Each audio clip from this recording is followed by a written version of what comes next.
दोस्तों एक बार फिर से आपका स्वागत है प्रजापति न्यूज में। क्या अरावली पर्वत के कटने के बाद देश में तबाही आ जाएगी? क्या ये पर्वत पूरी दुनिया को खत्म कर सकते हैं? दोस्तों, दिल्ली और राजस्थान के बीच फैली हुई अरावली पर्वत श्रृंखला जो 2 अरब 50 करोड़ साल पुरानी है, यानी जब धरती पर जीवन की शुरुआत भी नहीं हुई थी तब से पहाड़ खड़े हैं, आज खतरे में है। आज 5 लोग अरेस्ट हो रहे हैं, कल पूरा जयपुर आएगा यहाँ पर अरेस्ट होने के लिए, जब तक इस जंगल नहीं बच जाता है। और इन पहाड़ों के कटने का असर सिर्फ राजस्थान या हरियाणा नहीं, बल्कि दिल्ली, उत्तर प्रदेश, बिहार और पूरे भारत पर पड़ने वाला है। आज की इस वीडियो में हम जानेंगे कि अरावली पर्वत क्यों इतने महत्वपूर्ण है, इसे कौन काट रहा है, क्यों काट रहा है, और सबसे बड़ी बात, ये अरावली खत्म हो गई तो आपकी और हमारी जिंदगी पर क्या असर पड़ेगा। 100 मीटर से कम जितने अरावली हैं उनको खत्म कर दिया जाए। That means 92% of the Aravali are going to be finished. तो ये हमारे नॉर्थ इंडियंस के लिए एक डेथ सेंटेंस मान के चलिए। अरावलीज खत्म तो हमारी सांस खत्म। साथ ही हम जानेंगे कि भारत के संविधान में एक ऐसा प्रावधान है जिसने देश के कुछ इलाकों के पहाड़ों और जंगलों को बचा लिया, लेकिन अरावली को वो सुरक्षा क्यों नहीं मिल पाई। बस मेरे यानी अपने दोस्त विशाल प्रजापति के साथ इसी तरह बने रहिएगा। दोस्तों, अरावली पर्वत श्रृंखला की कहानी शुरू होती है आज से करीब 2 अरब 50 करोड़ साल पहले, जब धरती पर सिर्फ पानी और चट्टानें थी। इंसान तो क्या, जानवर और पेड़ पौधे भी नहीं थे। उस समय धरती की प्लेटों की हलचल से अरावली पर्वत बने। ये दुनिया की सबसे पुरानी पर्वत श्रृंखलाओं में से एक है। इसकी लंबाई करीब 800 किलोमीटर है, जो गुजरात के पालनपुर से शुरू होकर राजस्थान के अजमेर, जयपुर, अलवर से होते हुए हरियाणा और दिल्ली तक फैली हुई है। अब सवाल ये है कि ये पुरानी पहाड़ियां आज के समय में क्यों महत्वपूर्ण हैं? तो दोस्तों, अरावली सिर्फ पहाड़ नहीं है, ये उत्तर भारत की जीवन रेखा है। इसे समझने के लिए आपको भारत के नक्शे को देखना होगा। राजस्थान के पश्चिम में थार का महान मरुस्थल है, जो भारत का सबसे बड़ा रेगिस्तान है।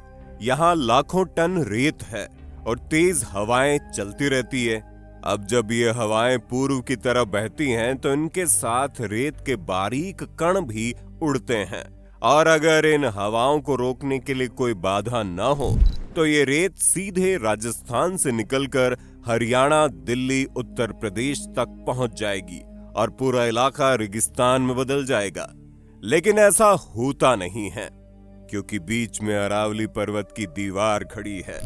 ये पहाड़ियां थार के रेगिस्तान से आने वाली रेत भरी हवाओं को रोक देती है, जिसकी वजह से दिल्ली, हरियाणा और आसपास के इलाके हरे भरे रह पाते हैं।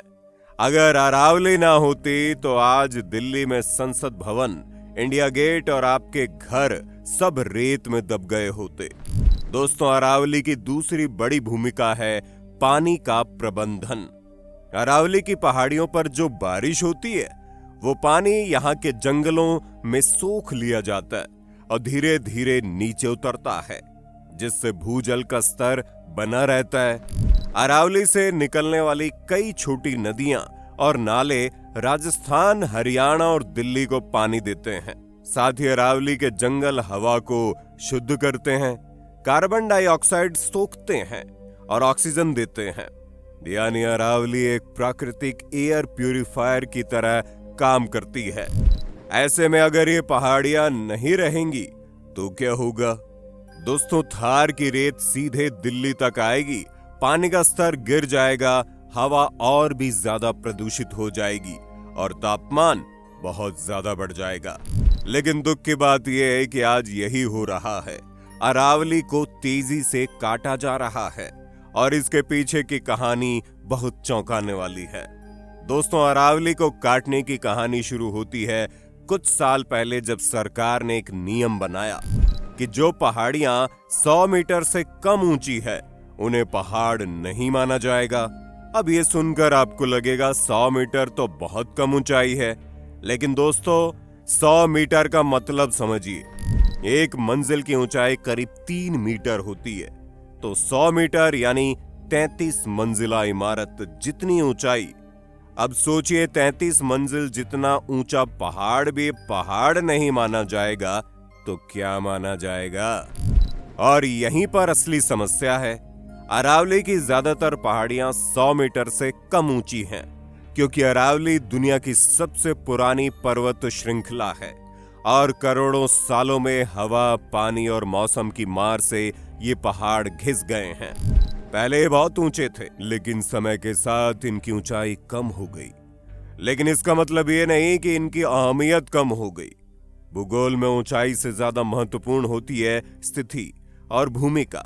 ऐसे में अरावली की भूमिका रेगिस्तान को रोकने की है, फिर भले ही वो कितनी भी ऊंची क्यों ना हो। अरावली के पर्वत अपना काम निरंतर कर रहे हैं। लेकिन दोस्तों, सरकार ने जब ये नियम बनाया तो अचानक अरावली की लगभग पूरी पर्वत श्रृंखला को खनन के लिए खोल दिया गया। अब यहां से पत्थर निकाला जा रहा है, रियल एस्टेट के लिए पहाड़ काटे जा रहे हैं, सड़कें बनाने के लिए पहाड़ तोड़े जा रहे हैं, और सबसे बड़ी बात, ये सब कानूनी तरीके से हो रहा है, क्योंकि सरकार ने नियम बना दिया है कि 100 मीटर से कम ऊंचाई वाली पहाड़ियां पहाड़ नहीं हैं। अब सवाल यह है, आखिर ऐसा क्यों हो रहा है? इसके पीछे कई कारण हैं। पहला कारण है खनन का धंधा। अरावली में बहुत अच्छी क्वालिटी का पत्थर मिलता है जो कंस्ट्रक्शन के काम में इस्तेमाल होता है। बड़ी बड़ी कंपनियां यहां से पत्थर निकालती है और करोड़ों रुपए कमाती है। दोस्तों, दूसरा कारण है रियल एस्टेट। दिल्ली, गुड़गांव और आसपास के इलाकों में जमीन की कीमतें आसमान छू रही है और अरावली की पहाड़ियों के आसपास की जमीन बहुत कीमती है। बिल्डर्स चाहते हैं कि ये पहाड़ियां हटा दी जाएं ताकि वो यहां बड़ी बड़ी कॉलोनियां बना सके। और तीसरा कारण है सड़कें और इंफ्रास्ट्रक्चर। सरकार कहती है कि विकास के लिए सड़कें चाहिए, हाईवे चाहिए, और इसके लिए पहाड़ों को काटना जरूरी है। लेकिन दोस्तों, असली सवाल ये है, क्या ये विकास है या विनाश? क्या कुछ सालों के मुनाफे के लिए करोड़ों साल पुरानी पहाड़ियों को खत्म करना सही है? क्या हम ये सोचे बिना कि आने वाली पीढ़ियों का क्या होगा, अपने संसाधनों को बर्बाद कर सकते हैं? और सबसे बड़ी बात, ये अरावली कटने का नतीजा क्या होगा? दोस्तों, अब आइए समझते हैं, अगर अरावली पूरी तरह से कट गई तो क्या होगा। और ये सिर्फ कल्पना नहीं है, बल्कि वैज्ञानिक तथ्यों पर आधारित है। पहला और सबसे बड़ा असर होगा रेगिस्तान का फैलाव। जब अरावली की दीवार नहीं रहेगी तो थार के रेगिस्तान से उड़ने वाली रेत को रोकने वाला कोई नहीं होगा। ये रेत हवाओं के साथ राजस्थान से मिलकर हरियाणा में फैलेगी, फिर दिल्ली में आएगी और आगे उत्तर प्रदेश तक जाएगी। धीरे धीरे इलाका रेगिस्तान में बदलने लगेगा। अभी दिल्ली में जो प्रदूषण है वो बढ़कर दुगना तिगुना हो जाएगा, क्योंकि हवा में रेत के बारीक कण इतने ज्यादा हो जाएंगे कि सांस लेना मुश्किल हो जाएगा। PM 2.5 और PM 10 का लेवल इतना बढ़ जाएगा कि लोगों को सांस की बीमारियां, अस्थमा, फेफड़ों के रोग होने लगेंगे। दिल्ली में अभी भी सर्दियों में स्मॉग की समस्या होती है, लेकिन अगर अरावली नहीं रही तो यह समस्या साल भर रहेगी। दूसरा बड़ा असर होगा पानी की किल्लत। अरावली की पहाड़ियां और जंगल बारिश के पानी को सोखते हैं और धीरे धीरे जमीन के अंदर भेजते हैं, जिससे भूजल का स्तर बना रहता है। लेकिन जब पहाड़ियां कट जाएंगी और जंगल खत्म हो जाएंगे तो बारिश का पानी सीधे बह जाएगा और जमीन में नहीं जाएगा।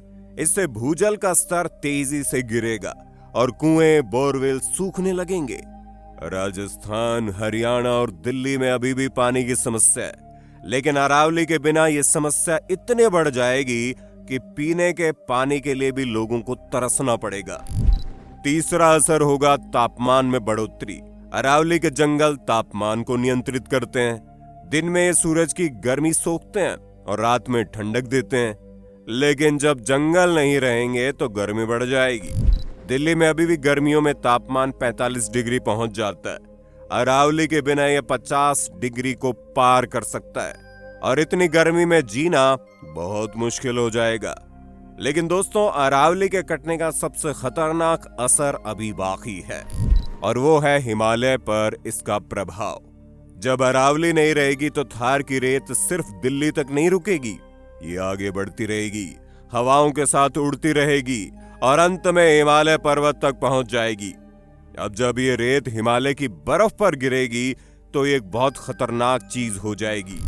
आइए दोस्तों, इसे विज्ञान की नजर से समझते हैं। अभी हिमालय पर सफेद बर्फ है। जब सूरज की रोशनी इस सफेद बर्फ पर पड़ती है तो ज्यादातर रोशनी वापस परावर्तित हो जाती है। इसे वैज्ञानिक भाषा में अल्बीडो इफेक्ट कहते हैं। सफेद रंग की चीजें रोशनी को वापस भेज देती हैं और गर्मी को कम सोखती हैं। इसीलिए गर्मियों में लोग सफेद कपड़े पहनते हैं, क्योंकि सफेद रंग ठंडा रहता है। इसी तरह हिमालय की सफेद बर्फ भी सूरज की गर्मी को ज्यादा नहीं सोखती और धीरे धीरे पिघलती है।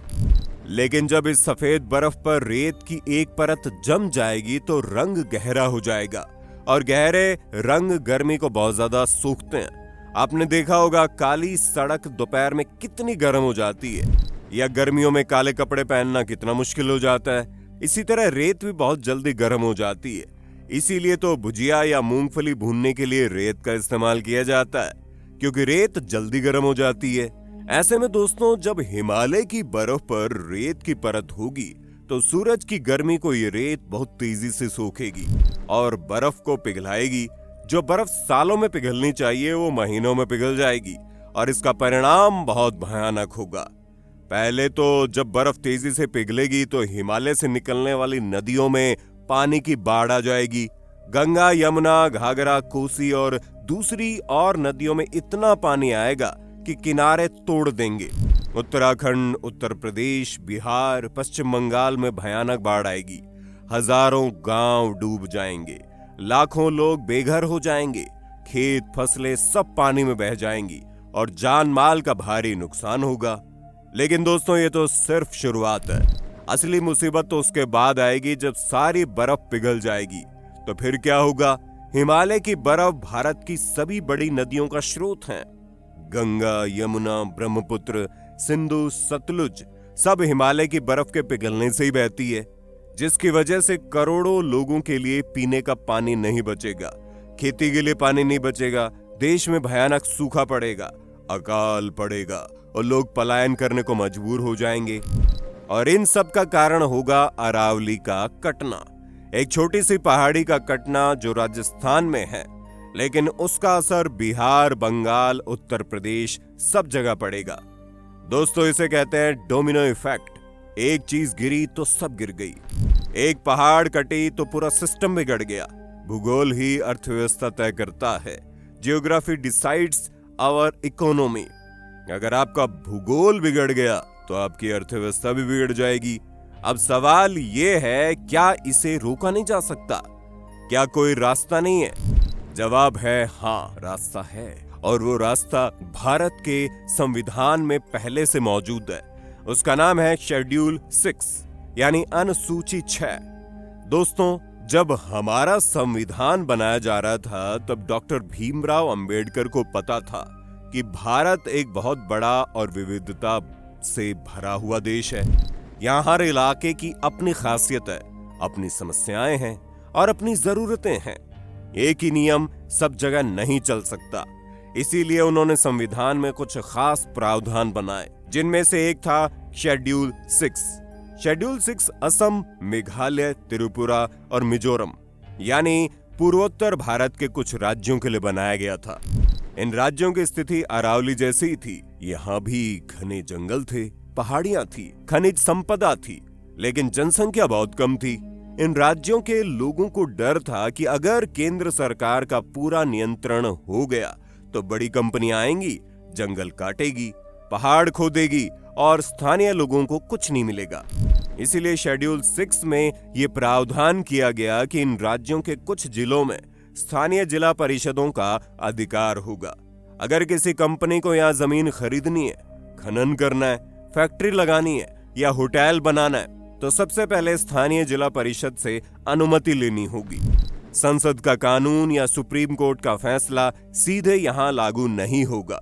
पहले स्थानीय लोगों की सहमति जरूरी होगी और स्थानीय लोग ही तय करेंगे कि पर्यावरण को नुकसान हो रहा है या नहीं। और देखिए, इस प्रावधान ने काम किया। आज पूर्वोत्तर भारत के जंगल सुरक्षित हैं। वहां की पहाड़ियां खड़ी हैं, वहां की नदियां साफ बहती हैं, क्योंकि शेड्यूल 6 ने उन्हें बचा लिया। जब भी किसी कंपनी ने वहां खनन की कोशिश की, स्थानीय परिषदों ने सख्ती से जांच की और अगर पर्यावरण को नुकसान हो रहा था तो अनुमति नहीं दी। अब सवाल यह है, जो सुरक्षा पूर्वोत्तर को मिली वो अरावली को क्यों नहीं मिली? अगर अरावली को भी शेड्यूल 6 में शामिल किया जाता तो राजस्थान और हरियाणा के स्थानीय लोग अपनी पहाड़ियों को बचा सकते थे। वो तय करते कि कहां खनन होगा और कहां नहीं होगा, लेकिन ऐसा नहीं हुआ और आज अरावली कट रही है। ऐसे में दोस्तों, आप इस पर क्या कहना चाहते हैं कमेंट में जरूर बताइए और इसी तरह की वीडियोस को देखते रहने के लिए चैनल को सब्सक्राइब करना ना भूलें। धन्यवाद। दोस्तों, आपकी स्क्रीन पे 2 और वीडियोस दिख रही हैं, जिसे देखने के लिए आप इस स्क्रीन पर क्लिक करें। दोनों देखिएगा, बहुत अच्छी वीडियो बनी है।